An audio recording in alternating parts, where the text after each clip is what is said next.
Hello everyone, Excel grade 5, page 35. 5-ші сыныпқа арналған Excel кітабының 35, 36, 37 беттерін өтетін боламыз.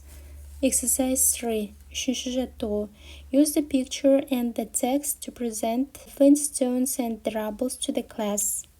Flintstone'дар мен Rubble'дарды сыныпқа таныстыру үшін сурет пен мәтінді қолдан және оларға сипаттама беру қажет. Яғни мәтінде берілген адамдарды айтып, оларды таныстырып шығамыз. Fred Flintstone is tall and dark. He is noisy and funny. He likes eating, bowling, and golf. Wilma Flintstone is Fred's wife. She has got red hair. She is serious and likes housework. Pebble Flintstone is their daughter. She has got red hair. She is cute and clever. Pearl Hoople is Wilma's mother. She doesn't like Fred at all. Barney Rubble is short with fair hair. He is quiet and a bit silly. He can play the piano and the drums. Betty Rubble is Barney's wife. She is kind and calm. Bam Bam is their son. He is very strong and helps around the house. Exercise 4. 4-ші жаттығу. Listen and repeat. Find the opposites. Check with your partner. Тыңда және қайтала. Қарама-қарсы мағыналарын тап дейді. Сіздерге мында сын есімдер берілген. Funny, күлкілі. Оның қарама-қарсы мағынасы, яғни антонимі serious болады. Quiet, тыныш, noisy, шулы, strong, күшті, weak, әлсіз, clever, ақылды, silly, ақымақ, polite, сыпайы, rude, дөрекі. Next, exercise 5. Complete the sentences. 5-ші жаттығуда сөйлемдерді берілген сын есімдермен толықтырамыз. Fred isn't quiet. He is very noisy. Fred тыныш емес, ол өте шулы. 2. Wilma isn't lazy. She is hardworking. Wilma жалқау емес, ол еңбекқор. 3. Pebbles isn't ugly. She is beautiful. Pebbles ұсқынсыз емес, ол әдемі. 4. Barney isn't clever. He is a bit silly. Barney ақылды емес, ол кішкене ақымақ. 5. Bam Bam isn't weak. He is very strong. Bam Bam әлсіз емес, ол өте күшті. 6. Betty isn't rude. She is polite. Betty дөрекі емес, ол сыпайы. Exercise 6. 6-ші жаттығу. Use the adjectives to make sentences about your family and friends. Mime the adjectives. Your partner finds the adjective. Сын есімдерді пайдалана отырып, отбасың немесе достарың туралы сөйлемдер құра. Сын есімдерді мимикамен көрсетіп түсіндір.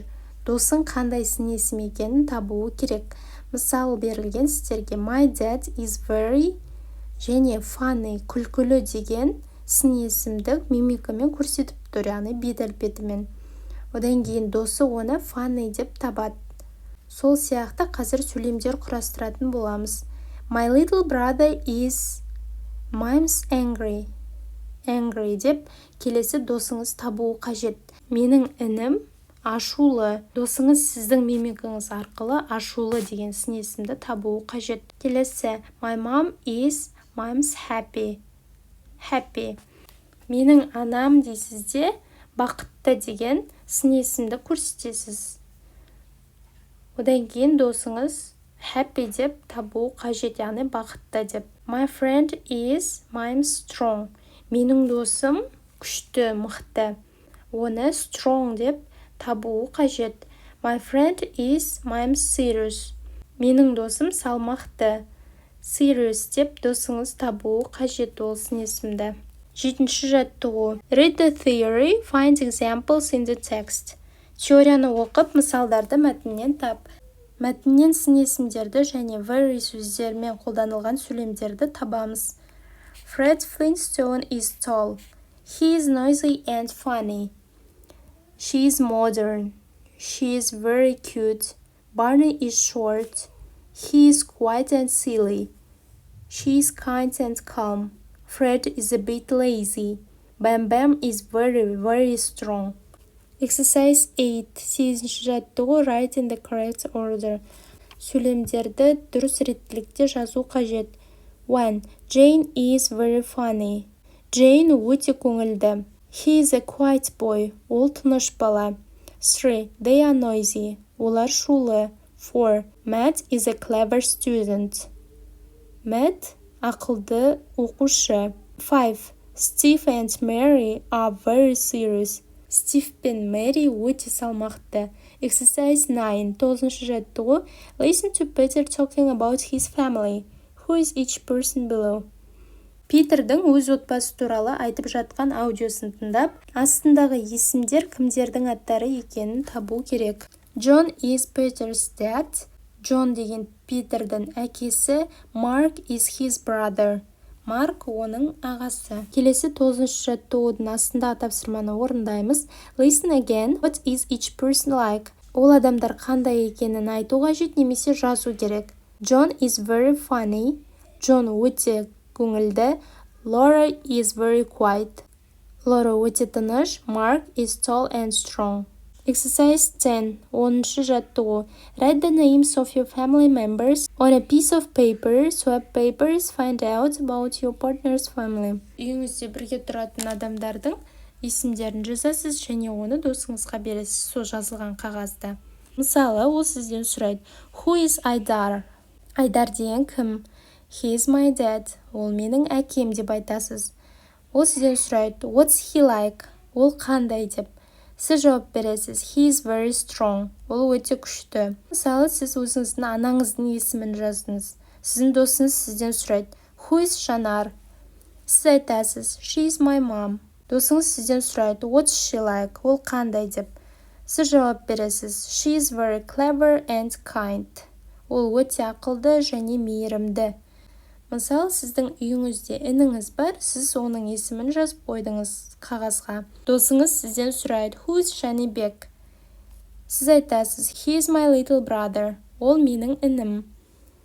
What's he like? Деп сізден досыңыз сұрайды. Ол қандай деп. Сіз жауап бересіз. He is noisy. Ол шулы деп. Exercise 11. 11-ші жаттығу. Draw your family tree. Write sentences about your family. Present it to the class. Бұл жаттығуда өзіңнің отбасы ағашыңның суретін салу керек. Ондағы адамдарды сыныпқа таныстыр. Мысалы, отбасы ағашыңызға ата-әжеңізді, әкеңізді, анаңызды және үйіңіздегі бар бауырларыңызды салсаңыз болады және оларды сыныпқа таныстырасыз. This is my grandfather. Бұл менің атам. His name is Олжас. He is 65 years old. He is kind and clever. My grandmother's name is Жадыра. Менің әжемнің атын жазасыз бұл жерде. Мұнда жасын жазасыз. She is nice. He is my father, Айдар. Бұл менің әкем Айдар, мысалы.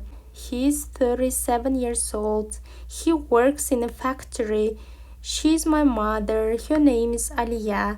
She is beautiful and amazing. It's my sister Adelia. She studies at university. She can speak 5 languages.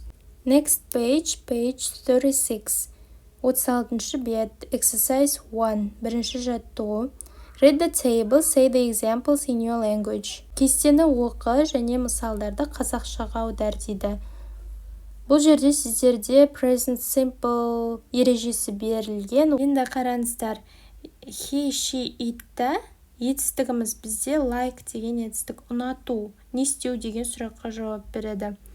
Осы етістікке осы шақта s жалғанады. He, she, it-та келген етістікке жалғанады s. Мысалы, I eat, мен тамақ ішемін. Ол тамақ ішеді болса, he eats. Уже бізде s қосылып кетті, it деген етістікке. Тамақ ішу деген етістікке. I like, мен ұнатамын. He likes, ол ұнатады. Егер бізде етістігіміз S, Ш, H, X, O деген әріптерге аяқталатын болса, онда біз ES әріптерін жалғаймыз. Түсініктірек болу үшін қазір жаттығу орындайтын боламыз. Exercise 2. Екінші жаттығу. Үшінші жақта жекеше түрде етістіктерді жазатын боламыз. I live. He leaves болады. Мен кетемін, ол кетеді. I watch. Мен көремін. He watches. Ол көреді. I run. Мен жүгіремін. He runs. Ол жүгіреді. Көрдіңіздер ма? S қосып жатырмыз әрбір етістіктің соңына. Exercise 3. Үшінші жаттығу. Look at the pictures. Суретке қара. What does Kevin do in the morning, afternoon, evening? Kevin таңертең, түс қайта және кеште не істейді? Соны қазір мысалдағыдай етіп жазатын боламыз. Kevin has breakfast in the morning. Kevin таңертең таңғы ас ішеді. Kevin goes to school in the morning. Kevin таңертең мектепке барады. Kevin has lunch in the afternoon. Kevin түс қайта түскі ас ішеді. He does his homework in the afternoon. Ол үй тапсырмасын түс қайта орындайды. He goes to the gym in the afternoon. Ол түс қайта тренировкаға барады. He plays computer games in the afternoon. Kevin meets his friends in the afternoon. Kevin өзінің достарымен түс қайта кездеседі. He has dinner in the evening. Ол кеште кешкі ас ішеді. He goes to bed in the evening. Ол кешке ұйықтайды. Exercise 4. Төртінші жаттығу. What about you? Күнделікті рутинан туралы досыңа айтуын қажет. Мысал ретінде былай жазсаңыздар болады. I get up in the morning. I sometimes do exercises. Then I have breakfast in the morning. I go to school and study there. I come home in the afternoon. I have lunch and I do my homework in the afternoon. I go to English course in the afternoon. I have dinner in the evening. I watch TV and I go to bed in the evening. Exercise 5. Бесінші жаттығу. Copy the table in your notebook. Кестені дәптеріңе сыз. Listen and tick. Сөз соңында қандай дыбыс естілетінін белгілеу қажет бұл жерде. Lives, walks, goes, writes, teaches, relaxes. Next page 37. Келесі 37-ші бетке өтеміз. Exercise 6. 6-шы жаттығу. Read the table. How do we form the present simple negative interrogative? Кестені оқы. Осы шақтың болымсыз және сұраулы сөйлемдерін қалай құрастырамыз? Сол туралы ереже берілген. I don't like fish. You don't like fish. Мана жоғарыда бізде мен балықты ұнатамын деген сөйлем болды. Енді мен балықты ұнатпаймын деп айту үшін біз don't деген қосымшаны қолданамыз. Ол болымсыз етеді сөйлемді. I don't like fish. Мен балықты ұнатпаймын. Сен балықты ұнатпайсың. We, you, they don't like fish. Біз, сендер, олар деген сөйлемде тоже don't-ты қолданамыз болымсыз түрінде. Енді he, she, it-та doesn't қолданылады болымсыз болса. Мысалы, ол балықты ұнатпайды. He doesn't like fish. Ол балық ұнатпайды. She doesn't like fish. Деген сияқты. Interrogative енді сұраулы сөйлем. Сұраулы сөйлемде I, you, we, you, they да do алдына шығады. Do I like fish? Do you like fish? Сен балықты ұнатасың ба? Олар балықты ұната ма болса, do they like fish?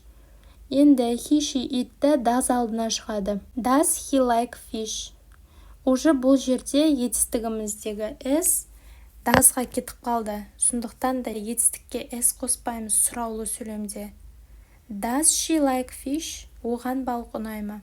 Егер я болса, мысалы, я мен балық ұнатамын. Yes, I do. Егер жоқ болса, no, I don't. Егер я ол балық ұнатады болса, yes, he does. Егер жоқ ол балық ұнатпайды болса, no, he doesn't болады. Exercise 7. 7-ші жаттығу. Don't немесе doesn't қосымшасымен сөйлемдерді толықтыру қажет. 1. Ануар doesn't like spiders. Ануар өрмекшілерді ұнатпайды. 2. His brother doesn't play tennis. Оның ағасы теннис ойнамайды. 3. His parents don't speak French. Оның ата-анасы французша сөйлемейді. His sister doesn't get up early. Оның әпкесі ерте тұрмайды. His grandparents don't play computer games. Оның ата-әжесі компьютер ойнамайды. His sister doesn't go to school. Оның қарындасы мектепке бармайды. Exercise 8. 8-ші жаттығу do, does, don't, doesn't қосымшасымен сөйлемді толықтыруымыз қажет. Do you like basketball? Yes, I do. Саған баскетбол ұнай ма? Иә, ұнайды. Do your parents work? Yes, they do. Сенің ата-анаң жұмыс жасай ма? Иә, жасайды. 3. Does Merwert sleep a lot? No, she doesn't. Меруерт көп ұйықтай ма? Жоқ. 4. Do they sing well? No, they don't. Олар жақсы өлең айта ма? Жоқ. 5. Does he like jazz music? No, he doesn't. Оған джаз музыкасы ұнай ма? Жоқ, ұнамайды. Exercise 9. 9-ші жаттығу ask and answer. Сұрақтар қой және оған жауап бер. Does your mom work? Yes, she does депті.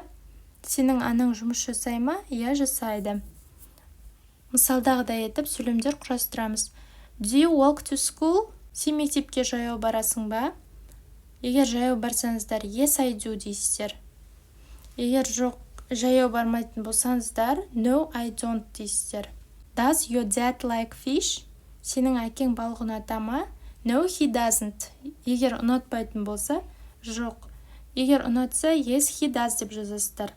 Do you live in a flat? Сен квартирада тұрасың ба? Yes, I do. Do you play football? Yes, I do. Сен футбол ойнайсың ба? Иә. Жоқ болса, no, I don't деп қоясыздар. Do you go to bed late? No, I don't. Сен кеш ұйықтайсың ба? Жоқ. 7. Does your mom speak English? Сенің анаң ағылшынша сөйлеме? No, she doesn't. Жоқ. Егер иә болса, yes, she does. Exercise 10. 10-ші жаттығу say the sentences in your language. Мысалдарды қазақ тіліне аудар. Jane loves swimming. Jane жүзгенді жақсы көреді. She likes playing tennis. Ол теннис ойнағанды ұнатады. She doesn't like getting up early. Ол ерте тұрғанды ұнатпайды. She hates singing. Ол ән айтқанды жек көреді. 10b. Use these ideas to complete the sentences. Мына идеяларды сөйлемдерді толықтыру үшін қолдан. Оның басын орындаймыз қазір. My best friend likes playing computer games. Менің ең жақын досым компьютер ойнағанды ұнатады. My best friend hates doing housework. Менің жақын досым үй жұмыстарын жасағанды жек көреді. Яғни үй жұмыстары болғанда бұл жерде уборг, үйді жинау, тазалау деген сияқты үйдің шаруаларын айтып тұр.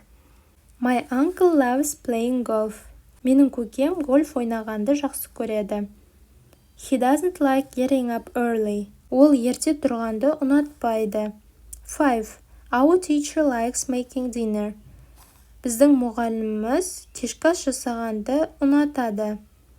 6. Our teacher doesn't like watching TV. 6. Біздің мұғаліміміз телевизор көргенді ұнатпайды. I love going to the gym. Мен спорт залға барғанды жақсы көрем. 8. I hate tidying room. Мен бөлме тазалағанды жек көремін.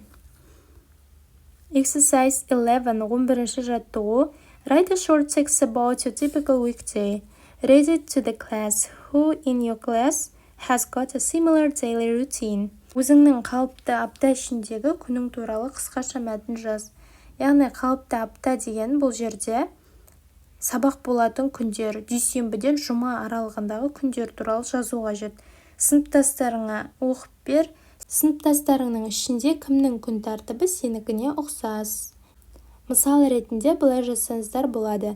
On weekdays, I get up at 7 o'clock and have breakfast. Then I go to school at 8. I study many subjects and see my friends. After school, I go home, have lunch, and do my homework. In the evening, I sometimes play games or watch TV. I go to bed at 10 o'clock. Мінекей оқушылар, бүгінгі сабақ аяқталды. Егер сіздерге видео ұнаған болса, лайк басып пікір қалдыруды ұмытпаңыздар. Goodbye.